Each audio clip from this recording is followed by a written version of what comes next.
dije, para resolver la crisis fiscal, o se bajan los gastos, o se suben los ingresos, o se hace un combinado de los dos. ¿Qué sucedió hoy? ¿Cuál fue el acuerdo al que se llegó? No se redujeron ninguno de los gastos y solo se incrementaron los impuestos a los ricos. Y quiero hacer énfasis en esa promesa de campaña de Obama, que me parece infantil y de alguna manera tercermundista, en cuanto a que agarrarse el argumento es que los ricos tienen más beneficios que los pobres y los ricos no están pagando suficiente y los ricos viven a costillas de los pobres. Esos son argumentos socialistas que ya se comprobó a través de la historia mostrada en Rusia, en Cuba, en Venezuela, etcétera, que el sistema socialista y la lucha de clases no existe como tal. Los ricos no son ricos porque los pobres son pobres y los pobres no son pobres porque hay ricos. Entonces, ¿qué sucedió ahora? Bueno, políticamente Obama va a quedar bien porque el acuerdo es que se van a subir los impuestos para quienes ganen individualmente más de $400,000 al año o $450,000 por pareja. Entonces, la tasa impositiva subió de 35% a 39.5%. Pero no se tocó nada de la disminución de gastos. Entonces, la pregunta que yo hago a los televidentes para que hagamos la tarea, porque no tenemos tiempo ahorita, es evaluamos, hagamos números y digamos, bueno, ¿cuántos ricos hay en Estados Unidos? ¿Cuánta gente hay que gane más de 450,000? Y si a eso se van a empezar a pagar más, va a cubrir eso el déficit. Y no existe la posibilidad de que sigan nuevos grupos surgiendo pidiendo ayuda y que se siga, ¿qué frena al gobierno para seguir dando todos estos programas de ayuda? Y lo interesante también es que en el caso de Gerard Depardieu en Francia fue muy discutido y comentado, hasta aquí en A las 8:45 lo mencionamos, pero en Estados Unidos también hay otros Gerard Depardieu, en el sentido de que hay creadores de riqueza que ya están hartos de pagar un porcentaje tan alto de sus ingresos y que están renunciando a su ciudadanía estadounidense y también están, como hizo Depardieu, fijando su residencia y llevando sus capitales a otros países, que ojalá fuera Guatemala, ya que lo queremos también relacionar con nuestro país.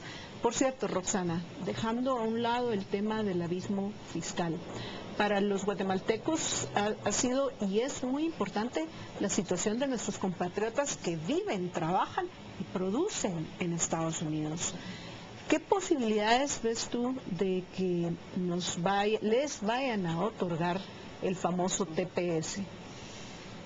Mira, Yoli, ese tema es un tema candente y de nuevo la falta de voluntad política de los congresistas estadounidenses, y ahí incluyo a ambos republicanos y demócratas, porque es una papa caliente, que quisiera decir yo.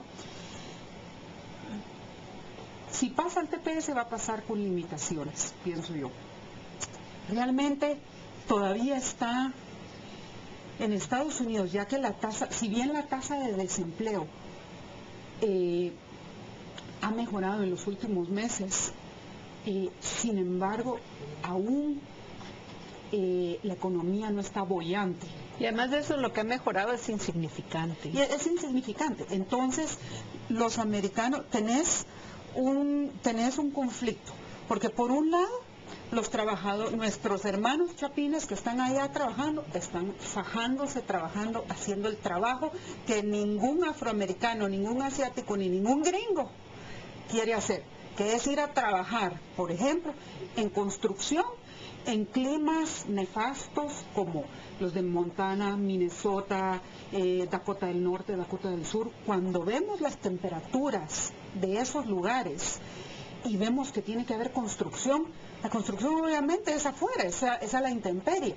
¿Quién hace el trabajo de construcción, de echar ladrillo por ladrillo, madera tras madera, para que haya vivienda, locales comerciales, edificios residenciales, oficinas?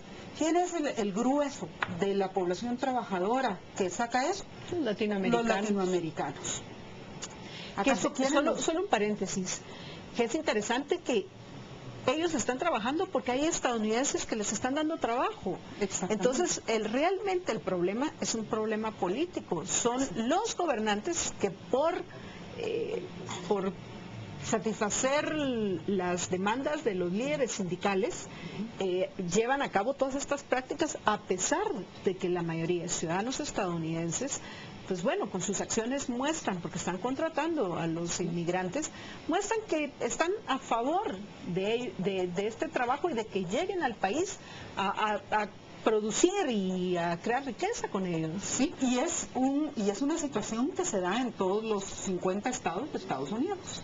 Efectivamente, la única razón por la que nuestros trabajadores están ahí es porque el mercado tiene demanda del trabajo que nuestra gente puede hacer. En el caso del TPS se ha hablado mucho de que probablemente lo van a detener un poco en lo que se hace la reforma migratoria, pero la reforma migratoria tienen años de estar hablando de ella y no creo que nunca la vayan a hacer, o por lo menos próximamente, mientras que el TPS solo es Obama básicamente el que tiene que decidirlo. Mira, yo te voy a dar un ejemplo. Estados Unidos está perdiendo la reforma migratoria. O sea, esa es una de las excusas, ¿verdad? O sea, regresemos a que esto es un tema político. O sea, si fuera un tema económico, la solución ya está dispuesta, porque el mercado está demandando trabajadores y nuestra región latinoamericana está enviando para satisfacer esa demanda. Y ya están los trabajadores. Y ya están los trabajadores ahí, y hay que ver en las tristes circunstancias en las que se tienen que ir, ¿verdad? Que pues todos hemos visto que van con los coyotes metidos en trailers, en trenes de México, y solo cruzar México, imagínense lo que debe ser, ¿verdad? Entonces, no es un problema económico, es un asunto político donde efectivamente el gobierno, y el gobierno me refiero tanto al organismo ejecutivo, Obama y su administración, como los congresistas y el Senado, no se quieren meter a definir la política migratoria y lo que es bueno o no para el país. Y esa política migratoria afecta a todos. Y así como Marta Yolanda decía que Gerard Depardieu se fue, yo soy otro ejemplo. Yo estuve en Estados Unidos, yo me gradué de una escuela privada, yo pagué mis estudios 100%, conseguí trabajo al graduarme y pagaba todos mis impuestos. ¿Qué sucedió? A mí, Estados Unidos, el sistema de inmigración me trató como que si fuera una mojada, como nuestros hermanos mojados. ¿Qué sucedió? No me dio libertad para buscar los trabajos que yo quisiera para poder crecer profesionalmente, aunque yo agregaba mucho valor al mercado, ¿verdad? Como individuo, por ser extranjera, hablar español, lo que estudié, etcétera.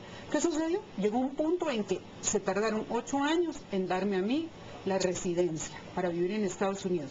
Todo ese tiempo pagando impuestos como cualquier ciudadano norteamericano. Llegó un punto donde yo dije, esto yo ya no lo quiero y me voy, y estoy de regreso en Guatemala y devolví mi green card. Que todo el mundo me dijo, ¡qué locura! ¡Qué felicidad estar de regreso en mi país donde yo puedo hacer lo que yo quiera! ¿Qué sucedió? Que por esta falta de voluntad política, si vemos los índices ahora de liderazgo en innovación, en tecnología de Estados Unidos, cada vez Estados Unidos está viniendo más para atrás, porque en cuanto a talento y a educación, cada vez se están perdiendo más, y es por gente internacional como locales que no estamos teniendo la oportunidad en Estados Unidos.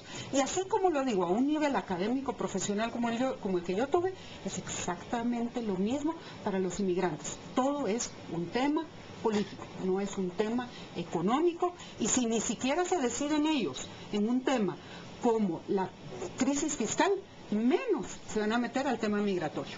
Roxana, ya sabes que en televisión el tiempo vuela. Se nos acabó y apenas tratamos el tema de Venezuela y el tema de Estados Unidos.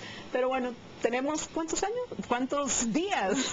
Años espero muchísimos, pero tenemos muchísimos días este año para que sigamos abordando estos temas importantísimos para, al final, todos, porque aunque nosotros vivamos en nuestro terruño, lo que sucede más allá de nuestras fronteras nos afecta. Vamos a una breve pausa y regresamos con ustedes en unos minutos. Quédense con nosotros, los acompañan Jorge Jacobs y Marta Yolanda Díaz Durán.